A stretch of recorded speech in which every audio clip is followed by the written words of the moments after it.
Okay, we look forward to part 3 of how the Tanakh evolved, and Dr. Sokolow, bavakasha.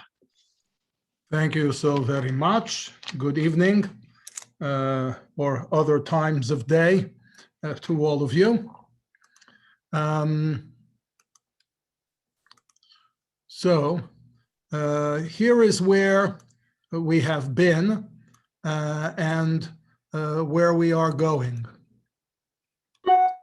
So this is the third session, and likely the last one that will deal with the subject of authorship.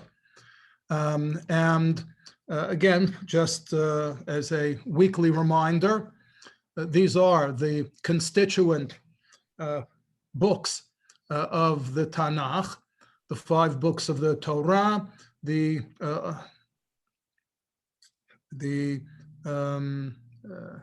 8 books of the prophets, Nevi'im, and the 11 books of the Ketuvim.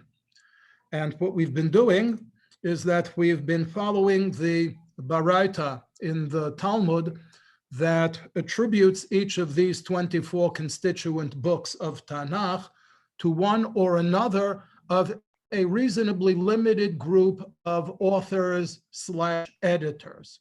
That is to say, as you can quickly see, if you just simply look or count down the left-hand column, there are not 24 authors.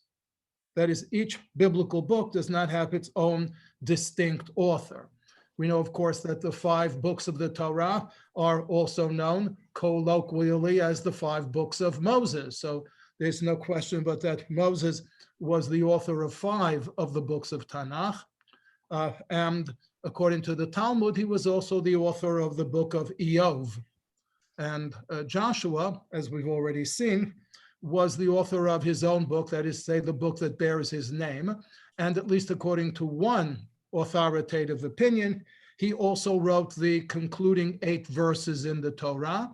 And we had that opportunity to look at the elaboration on this theme that was initiated by the 12th century exegete Avraham ibn Ezra, and that has since sparked a great deal of both interest and controversy, as the Lord might have said.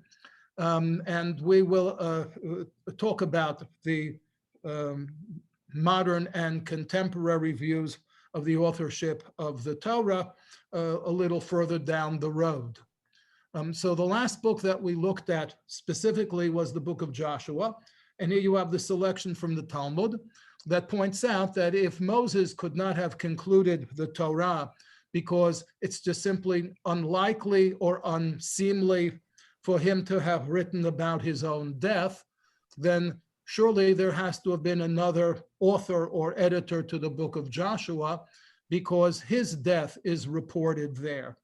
And indeed, the Talmud says it was completed by Eliezer. That would be Eliezer, the son of Aharon, the high priest. But then some wise guy in the back bench pointed out that the book of Joshua also reports the death of Eliezer. Therefore, it needs to have yet a third author or editor. And the Talmud concludes that the final authorship or editing of the book of Joshua is to be attributed to Pinchas, who was the son of Eleazar, the son of Aharon, the high priest. And just simply to show that, again, medieval biblical exegesis did not feel that it was limited by the Talmudic discussions. Here is a portion of the introduction to the book of Joshua by the 15th, 16th century Spanish, Portuguese, Italian exegete, Don Itzhak Abravanel. And you can see from the highlighted verses that he's focusing on a recurring phrase. It recurs not only in the book of Joshua, the phrase itself, Ad Hayom Hazeh, actually originates in the Torah, and it is found not only, it's found most frequently in the book of Joshua, but it's found in other biblical books as well.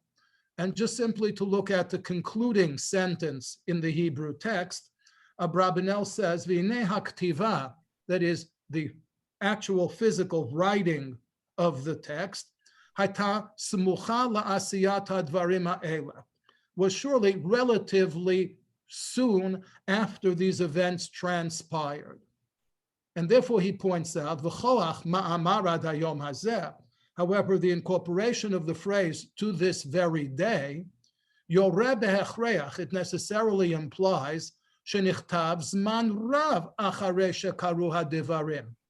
It necessarily implies a considerable time after the events transpired.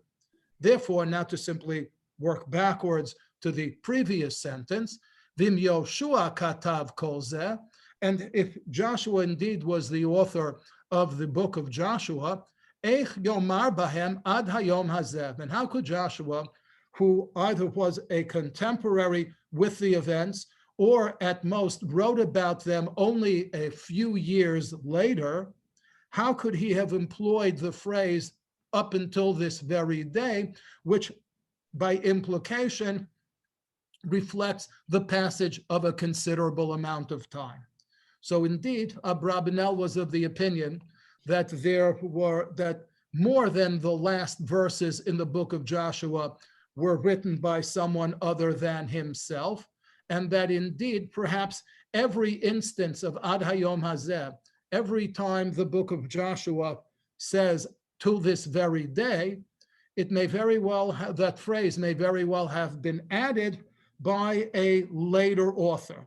Of course, Abravanel would have insisted that that later author had to have been a prophet himself, and therefore, of course, the likeliest candidate to have done it is the next author whom we will discuss, and that is the prophet Shemuel, Samuel, who, according to the Talmud, wrote his book, that's to say, the book of Samuel, and the book of Judges, Shoftim, and the book of Ruth, Megillat Ruth. Now, of course, we've already seen in the case of the Torah and in the case of the book of Joshua that somebody in the Talmud is going to deny authorship, is going to deny posthumous authorship, and therefore, unsurprisingly, the Talmud questions it and says, you say that Samuel wrote the book that bears his name, but is there not a verse in that book that says that Samuel died? And therefore, just as the Torah was completed by Joshua, and just as the book of Joshua was completed by Elazar and Pinchas, so does the book of Samuel require a later author or editor to complete it. And that, according to the Talmud, was the combined effort of two subsequent prophets, Gad, who is called a seer, a ro'eh, and Natan, who is explicitly called a prophet. Now, of course, there is a quantitative, if not qualitative, difference between Joshua's addition of 8 verses to the Torah, of Elazar and Pinchas's addition, again, of only a handful of verses to the book of Joshua, and the assertion that Natan and Gad completed the book of Samuel, because Samuel's death is reported before the conclusion of the first half of the book of Samuel. So it's not that just a chapter required completion, but actually pretty much half of the book of Samuel needed to be completed by someone other than Samuel himself. That being the case, since it is such a considerable amount of composition, it's perhaps we could ask the question why the Talmud does not list Natan the Navi and Gad the Ro'eh as independent biblical authors. The answer would have to be because we can conceive of splitting the authorship of Samuel in half, because we're already preconditioned to look at the book of Samuel as consisting of 2 parts. Because, and this has come up already in our previous discussions, because the book that not only in the Talmudic period, but even in the High Middle Ages, the book of Samuel, which was one book, was split in 2 in the late Middle Ages. And again, the division of Samuel was made by non-Jews. as was the division of the book of Kings and of the book of Chronicles, and for that matter, of the book of Ezra. So while if we look at Samuel and we see that Samuel died towards the end of 1 Samuel, so we can think of, oh, so there was one author for 1 Samuel and another author for 2 Samuel. The rabbis in the Talmud looked at the book of Samuel as a unitary composition, and therefore, since Samuel himself was the author of nearly the entire first half of the book, they report Natan and Gad not as having been independent authors, but rather as having completed the editorial labors of Samuel. Here I want to introduce you to something of my own creation. I didn't make up this proverb. It appears in the Talmud, Masechet Megillah. I can take credit for having named this the doctrine of posterity. The Talmud, in the tractate of Megillah, makes a rather outlandish statement. It asks rhetorically, Kama neviim amdu lahem liYisrael? How many prophets were there in Israel? And the Talmud says, Kiflayim kiyotzei Mitzrayim, that there were in fact twice as many as there were Jews who left Egypt. Now, since there were 600,000 male Jews of the ages of 20 and above who left Egypt, then twice that number would mean that there were at least 1 million prophets. Now, of course, the Talmud understood and appreciated that this was a form of hyperbole, but nevertheless, it followed up with the question, so where are their prophecies? To which it answers with the statement that you see before you. That the only prophecies that were recorded in writing were those that were required for posterity, but any prophecy, even if it was delivered by a legitimate prophet, but if it had no value for posterity, if its importance was exclusively temporal, exclusively for its own time, lo nichtava, such a prophecy was simply not recorded. And I want to use this rule, this doctrine of posterity, to explain Samuel's authorship of the book of Ruth. Again, just to go back for a moment, Talmud says that Samuel wrote his book and the book of Judges and the book of Ruth. Now, that Samuel wrote the book of Judges is again an easy call. The Judges lived during the era between Joshua and Samuel, an era that, according to internal evidence in the book of Judges, lasted anywhere from 250 to 300 years.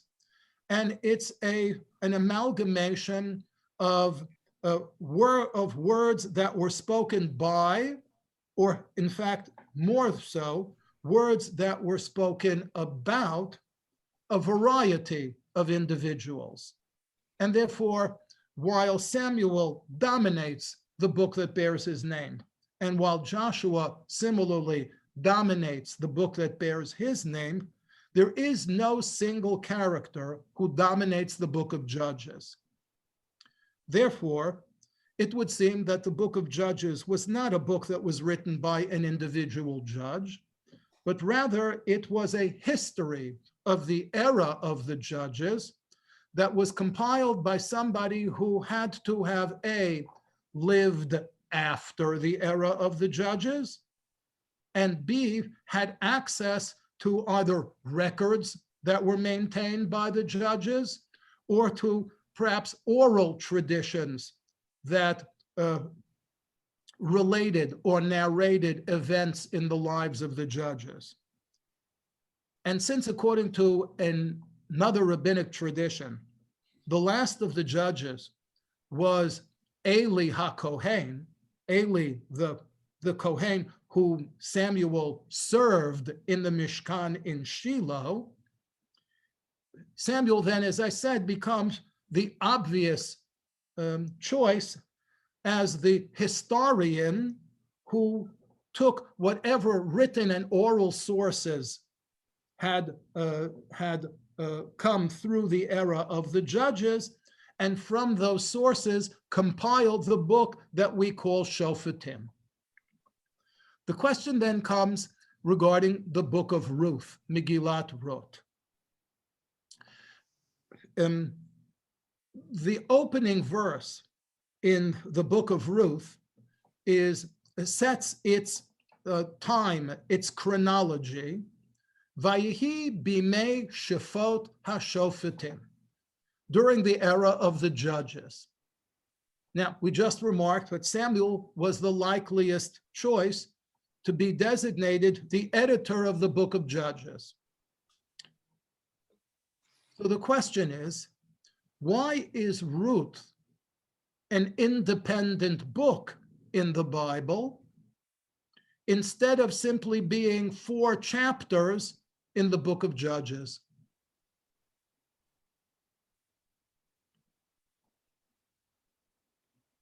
And it seems to me that the answer is because the book of Ruth, in and of itself, perhaps did not meet the criterion of posterity.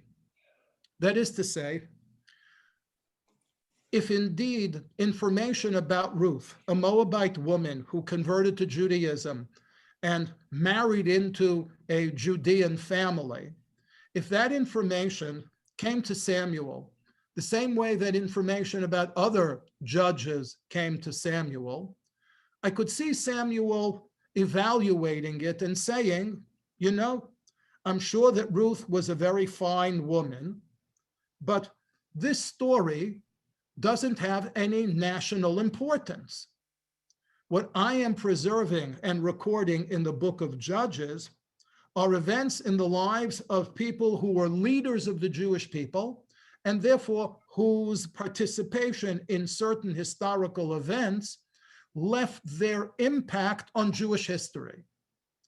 Here we have a very lovely story about a very nice woman and clearly a very nice man who took her into his family, but there's nothing in there for posterity. And therefore, when Samuel wrote or edited the book of Judges, he already knew about the story of Ruth, but did not incorporate it in the book of Judges. Now, if the book of Ruth was not worth incorporating into the book of Judges, how did it nevertheless make its way into the Tanakh? My answer is that the redeeming feature of the book of Ruth is the very last word in the book. The very last word in the book of Ruth is David. And that is to say that it was only after God sent Samuel to Bethlehem, to the house of Yishai, the Bethlehemite, and instructed him to anoint Yishai's youngest son, David, to be the next king of Israel. It was only then that Samuel realized that this is the David who was the descendant of Boaz and Ruth. And therefore, the redeeming virtue of King David and of his establishing the Davidic dynasty is basically what merited the inclusion of the story of Ruth in the Tanakh. But it was not incorporated into the book of Judges, but it was left to stand on its own. We move from Samuel to David himself. And the Talmud says that David was the author of the book of Psalms, al yedei asara zekenim, by means of through the hands of 10 elders.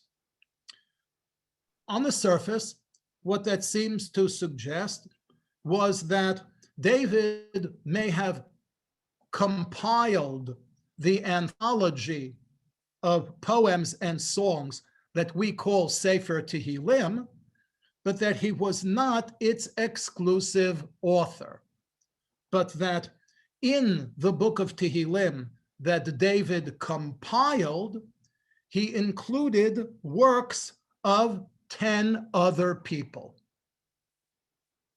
And indeed, it's very interesting that the 72nd chapter of the book of Psalms, less than halfway through the book, concludes with the verse that you see on the screen before you, Kalu Tfilot David ben Yishai, end of the prayers of David, the son of Yishai.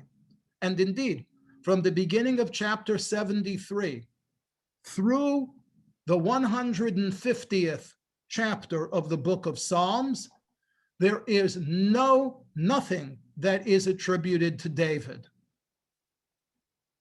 So that, as I said, would seem to support our initial impression that the Talmud was trying to tell us that David may have been the compiler of Sefer Tehillim, but that he was not its exclusive author. Nevertheless, we find in the Talmud the following statement attributed to the very important Tana, Rabbi Meir. Tanya, Haya Rabbi Meir Omer, that Rabbi Meir was wont to say, Kol tushbachot, all of the praises, ha'amurot b'sefer Tehillim, that are recited in the book of Tehillim, kulan David Amaran. David, in fact, was the author of all of them. That would mean including those that have no author's name attached to them, and also, more problematically, including all of those chapters in the book of Psalms that seem to have been written by other people because their names are attached to them. So how can Rabbi Meir justify this opinion? He goes back to the very same verse we just looked at the end of chapter 72 of Tehillim, the one that says, Kalu Tfilot David ben Yishai, that the Psalms of David are over, ended.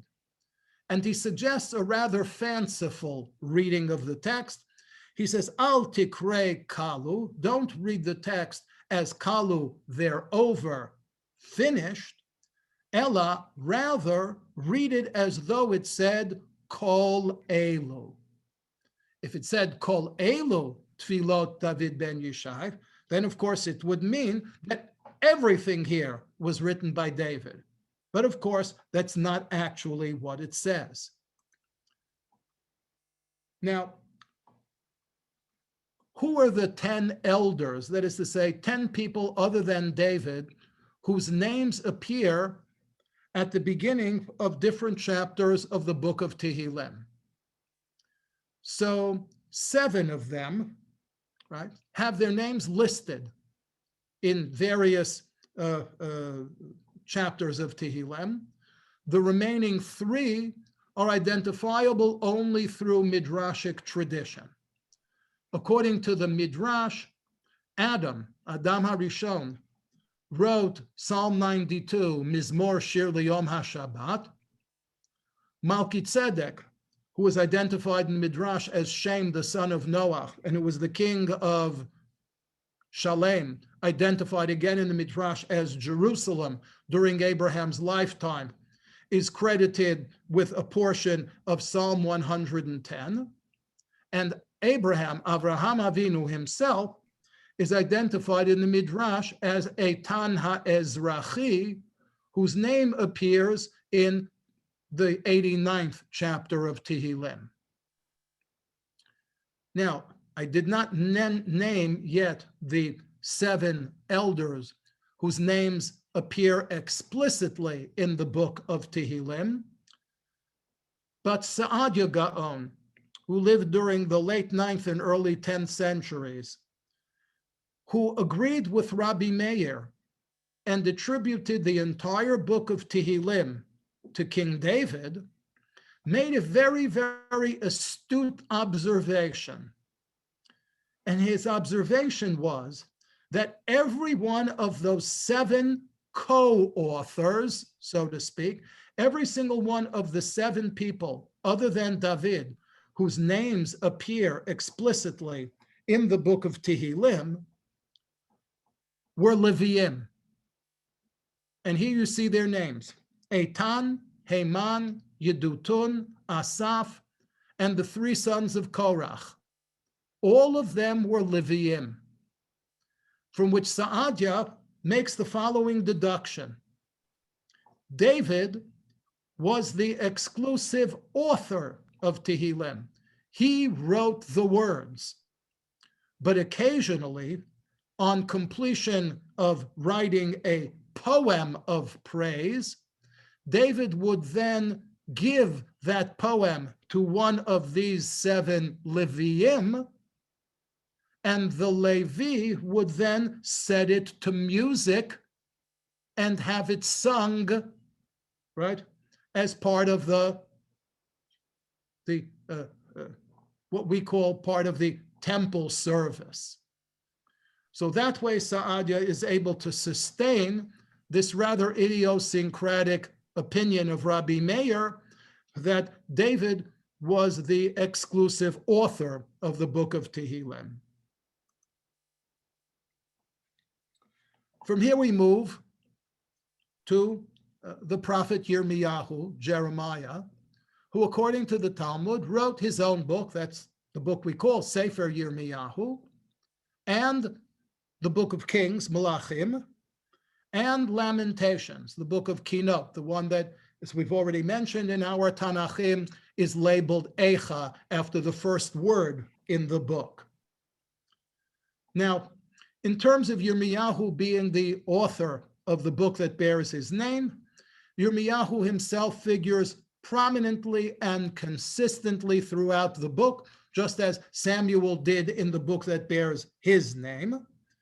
And there's also a rather interesting note that Jeremiah shared with us, and that is that he tells us that he frequently gave dictation to a scribe. So we not only can identify him as the author insofar as that he was the one who decided what should be written, but we know how it got to be written, usually when he would dictate it to a professional scribe who would then write it down. Now, just as we already noted that the authorship of the book of Shoftim had to be attributed to somebody who A, lived after that era was over, but yet had to have access to the written and oral records of that era, the same would go for Sefer Malachim.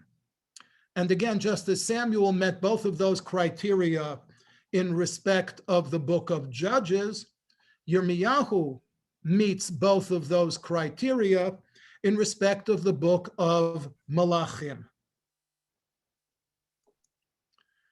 However, when it comes to the authorship of the book of Eicha, the book of Kinot, that's a little more speculative.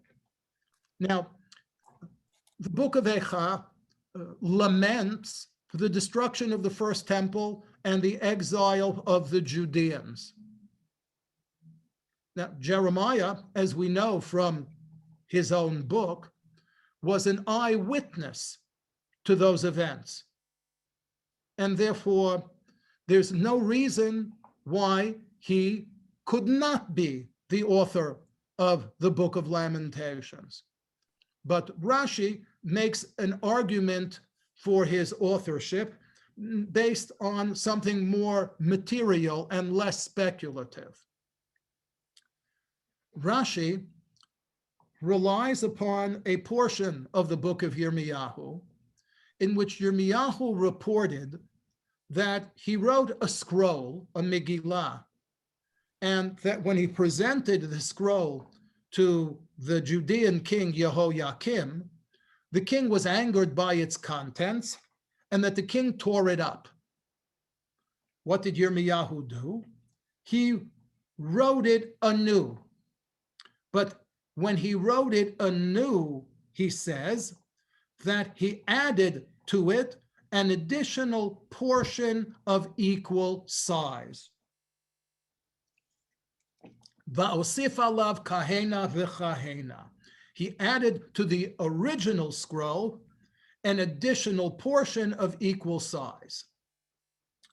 Rashi saw this as a description of our book of Eicha, because the book of Eicha has 4 alphabetic chapters in it, in which 3 of those alphabetic chapters, chapters 1, 2, and 4, each has a single alphabetic acrostic, meaning each chapter has 22 verses, each one beginning with another letter of the alphabet.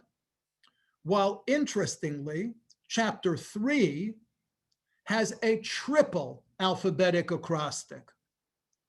Every letter of the alphabet is represented 3 times. So arguably, says Rashi, when Yirmiyahu told us that he had originally written a scroll, and then when he wrote it anew, he added to it a portion of equal size, he said, there you got it, right?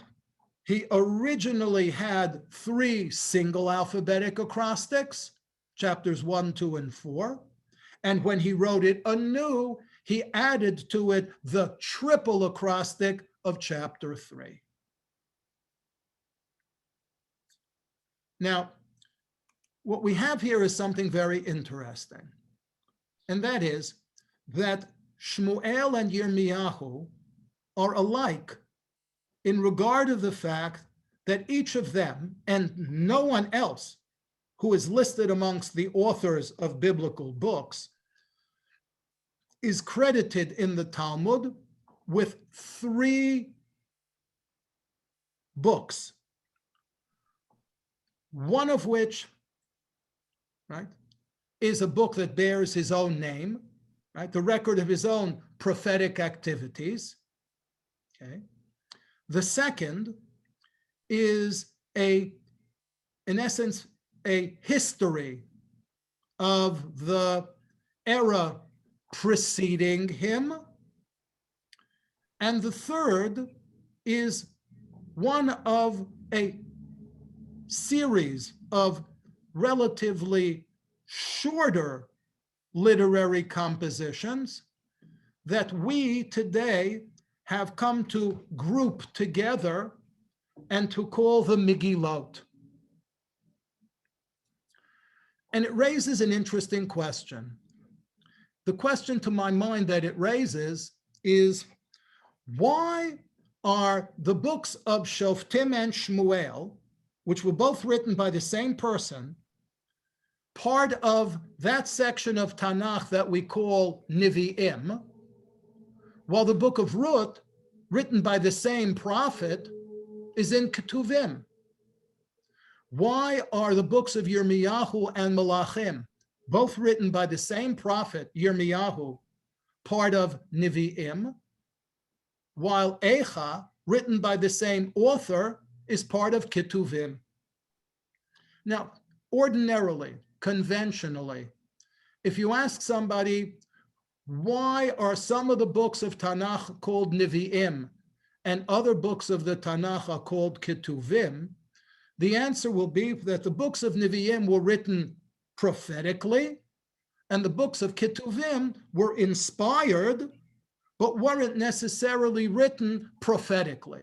Meaning there's an implicit assumption that prophecy, nevuah, and inspiration, ruach hakodesh, not only are they 2 different conditions, but what's also implicit is that one of them, nevuah, prophecy, is superior to the other, the one called ruach hakodesh, or inspiration. And therefore, the assumption is that the books that are called Nevi'im are somehow superior in one way or another to the books that are called Ketuvim, because the Nevi'im were written with a higher degree of prophecy, as opposed to the Ketuvim that were written with a lesser degree of inspiration.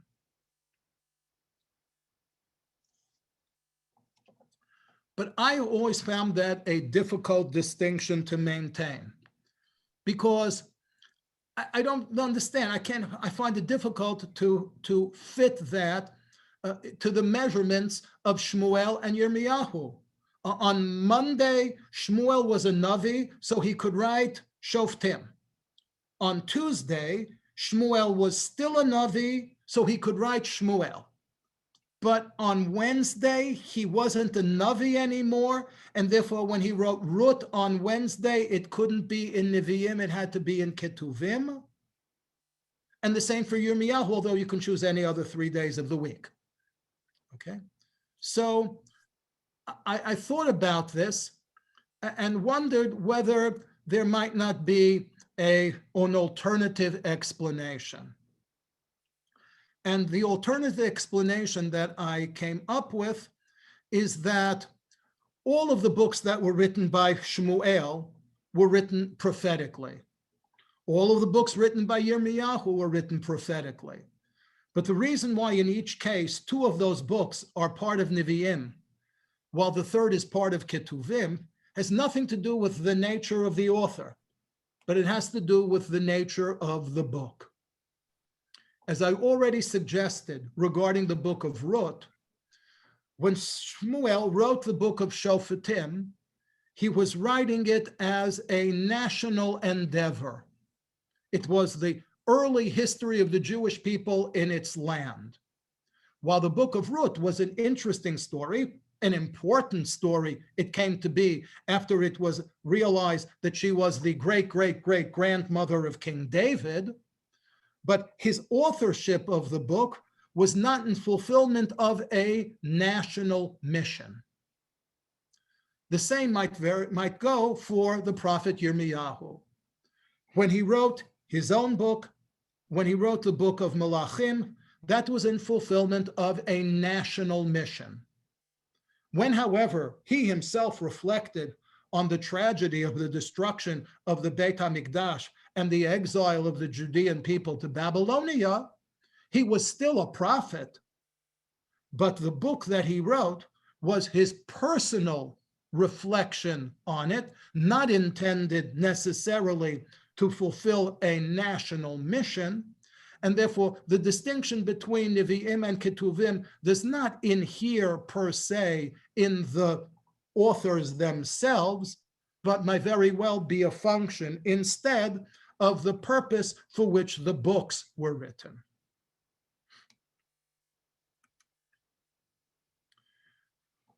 Moving along in the Baraita, the next authorship is ascribed not to an individual, but to an editorial board.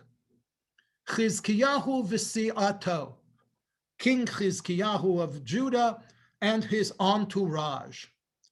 And they are credited with the books of Yeshayahu, Mishlei, Shir HaShirim, and Kohelet. Now, Mishlei, Shir HaShirim, and Kohelet all have something in common.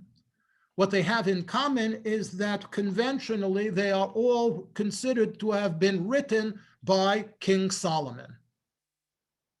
So if David could be listed as the author of Tehillim, why is King Solomon not listed as the author of Proverbs, Song of Songs, and Kohelet and Ecclesiastes? The answer, I think, once again, inheres not in the persona of the author, but in the nature of the book. Proverbs are not something that somebody sits down on Monday morning at his desk and says, today or for the next week, I'm going to write Proverbs. Proverbs are things that wise people say from time to time, and eventually either they themselves or somebody else makes an anthology of all of the wise things that they said. The same goes for the poems in Shir HaShirim, and the same essentially goes for the wisdom literature that's incorporated into the book of Kohelet. Therefore, it's not unreasonable to say that surely all of the Proverbs in Sefer Mishlei were probably originally written or spoken by King Solomon, but it's not likely that he himself collected them. Who then might have collected the Proverbs on his behalf?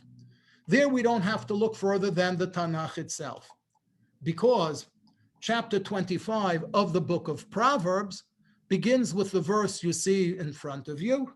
Gam ele, these two, Mishlei Shlomo, are indeed proverbs that were recited by King Solomon.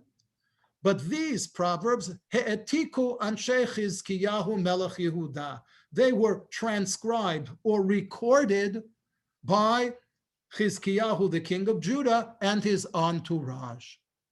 So if they are already credited with a portion of the book of Proverbs, if you're looking for somebody to credit with the compilation of the balance of the works of King Solomon, Chizkiyahu and his entourage present themselves as the likeliest candidates.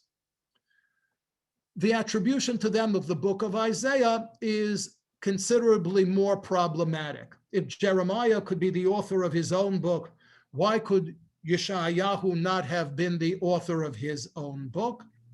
So for this, we have to, again, rely upon the Midrash that tells us that the prophet Yeshayahu met an untimely death.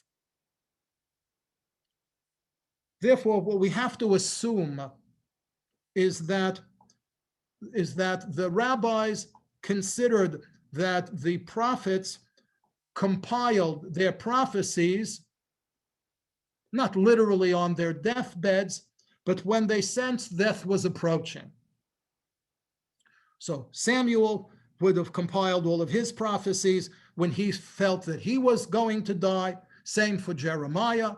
But since Isaiah, according to one rabbinic tradition, was actually murdered, and therefore he did not anticipate his death, he was deprived of the opportunity to edit his own book. Chizkiyahu and his entourage are not the only editorial board. There's another editorial board, so to speak, and that, according to the Talmud, are the Anshe Knesset HaGedolah, the men of the Grand Assembly, who again are credited with compiling a number of biblical books. The book of the prophet Yechezkel, the 12 so-called minor prophets, reminding us again that minor is not a qualitative but a quantitative assessment, the book of Daniel, and the scroll of Esther. And again, we point out that of the 5 books that we conventionally call Megillot, the only one to be called a Megillah in the Talmud is the book of Esther. As to the simple identification, who were the Anshe Knesset HaGdolah?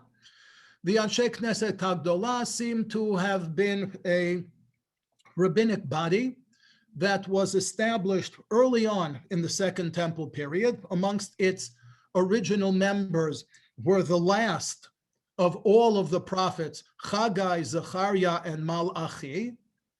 And it seems to have continued for as long as the land of Israel was part of the Persian Empire. It would seem that once the Greeks conquered the Middle East and the land of Israel came to be part of the Macedonian Hellenistic Empire, this assembly was disassembled.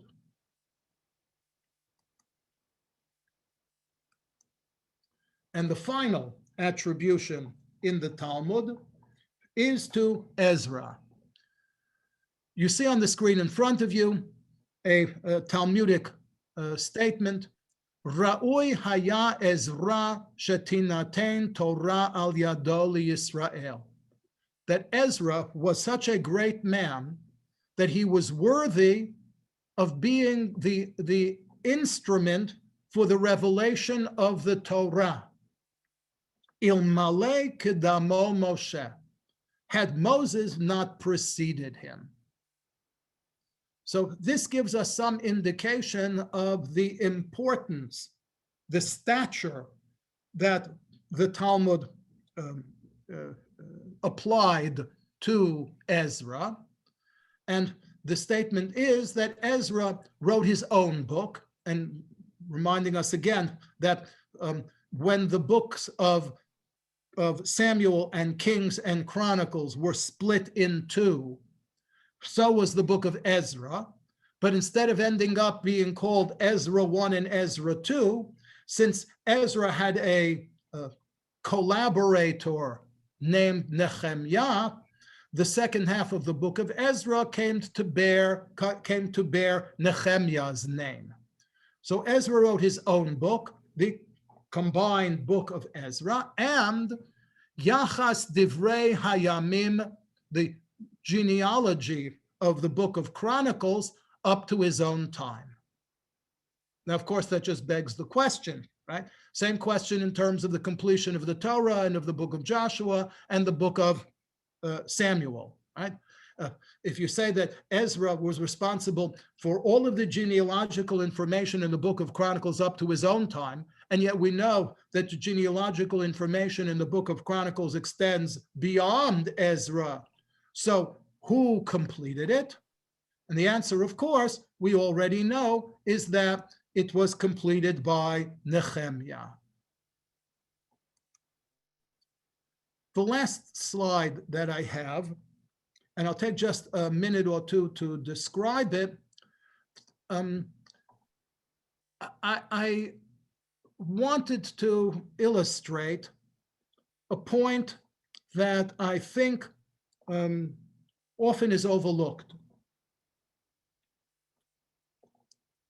We know that on occasion, I won't say that it happens frequently, but it certainly happens occasionally, historical events are reported in more than one biblical source. So the question is, are they all just simply repetitive? And if they are repetitive, what's the point in the repetition? But a more complex question is, if they're not repetitive, if they're not identical with each other, then how do you account for the discrepancies between them? And it's my opinion that the discrepancies are an indication of editorial discretion. And I chose one historical episode and only one little portion of it, so that admittedly, this is not the whole story, but I think it's illustrative. Somewheres around the year 720, the Assyrian conqueror Sennacherib invaded the land of Yehuda and put a siege around the city of Yerushalayim. This invasion of the territory of Yehuda and the siege of Jerusalem is reported in the Tanakh in three different places. Going from left to right, it's reported in Sefer Malachim, the second half of Sefer Malachim. It's reported in Sefer Yeshayahu, and it's reported again in the second half of Divrei Hayamim. And if you look very closely, you can see that while the first two sources are not entirely identical, but they are substantively the same, they are very different from the third source. And that's the highlighted words. In both Malachim Bet and Yeshayahu, it acknowledges that Sancherib's invasion of the tribe of the territory of Yehuda and the attacks that he launched against its fortified cities was successful. Vayit pesem, he conquered them.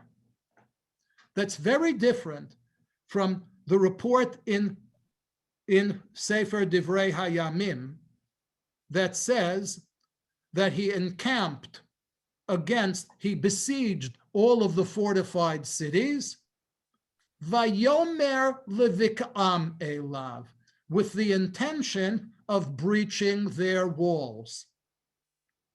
Okay, he intended to breach their walls. Did he achieve his objective? The Book of Chronicles is silent on this subject. So the question is, there are two questions. One question is the historical question, and that is, as a matter of historical fact, was Sancherib's invasion of Judea and his siege of Jerusalem successful or not? Okay.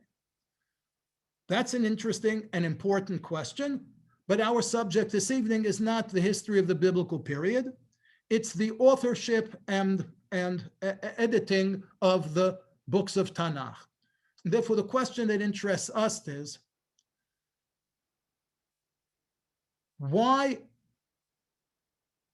is this historical event reported in two strikingly different fashions in different biblical sources? I'm going to leave you with that question, okay? All right. Something to think about, and also because this question is a good point of transition to our next subject, which is the subject of canonization. The term canonization is a term that's applied to the collection of these 24 individual works of early Jewish literature and their designation as Holy Scripture, Kitvei Kodesh. And therefore, the question of what I have called, right, editorial bias or editorial orientation is certainly germane to the question of canonization. So I'll leave you with that open question. I will have a look at the chat and see where we go. Okay. Yes, the Christian order of the Bible, we'll talk about that when we get to canonization, because obviously whoever sat down and took these 24 individual works of ancient Jewish literature and decided that they were going to be the Jewish Bible had to make the decision about, okay, you know, what order should they be in? So we'll get back to the question of order, and we'll compare the traditional the Talmudic order with the traditional Jewish order, and we'll see whose Bible reflects that. Okay. Yes. Well, this is correct. Samuel, David, the same David. Samuel included. As I said, it probably happened later. Okay. Korach, yeah, that's not. Bnei Korach are again. By the way, not only are the three sons of Korach, Heman, Yedutun, Asaph, not only are they all Leviim, the only other person whose name appears in conjunction with a chapter of the book of Psalms is Moses, right? Tfilah Moshe, Isha Elohim.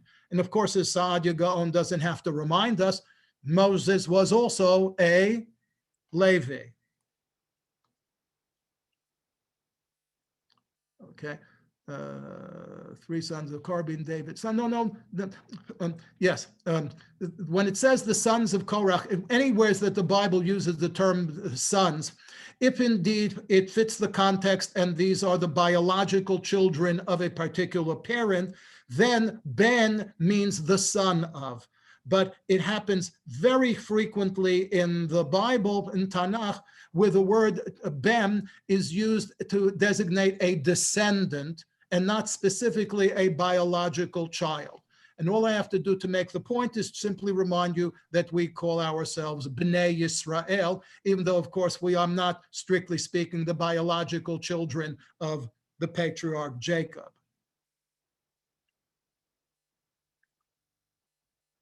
Wasn't Jeremiah in Egypt when the destruction took place? Couldn't have witnessed the destruction.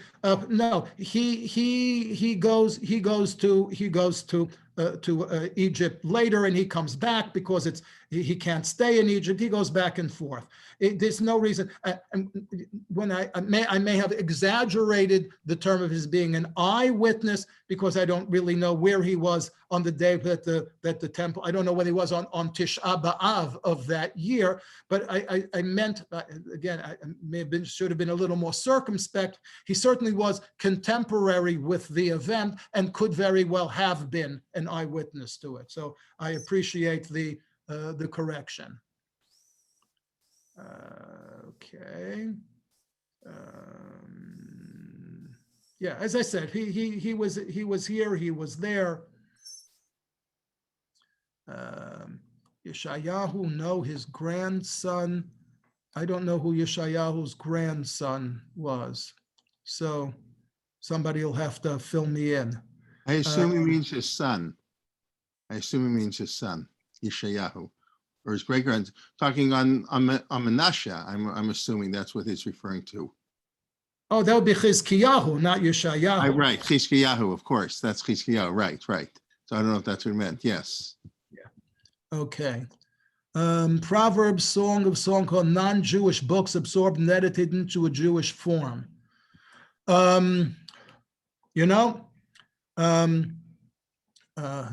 I'll say one thing, and again, we can save this question for our discussion down the road about modern, and we'll even call them critical views of authorship of biblical books.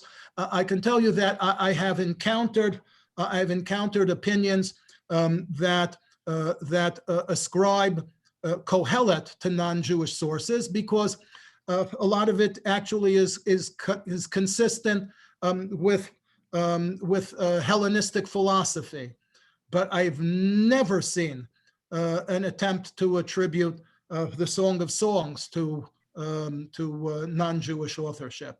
But that doesn't mean that there isn't somebody who suggested that. Okay.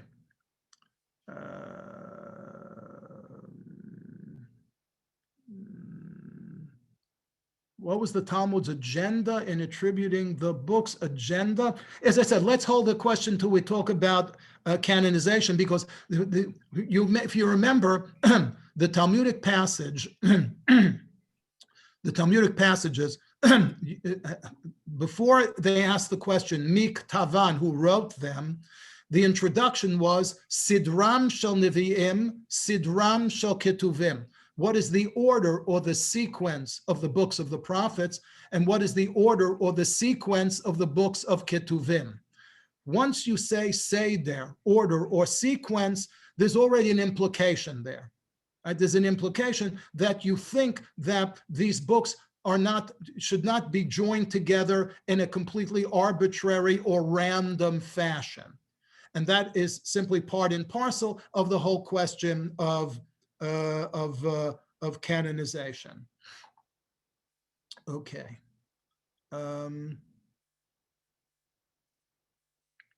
Yeah, that's pretty much it. I'm curious if you missed the question. I don't know if you didn't see it or you didn't want to relate to it, but I'm just curious if you have anything to say why the added chapters of Yirmiyahu Eicha Perek Gimel isn't Perek Daled. In other words, if he wrote the second time he was writing it, why did we stick it in the middle?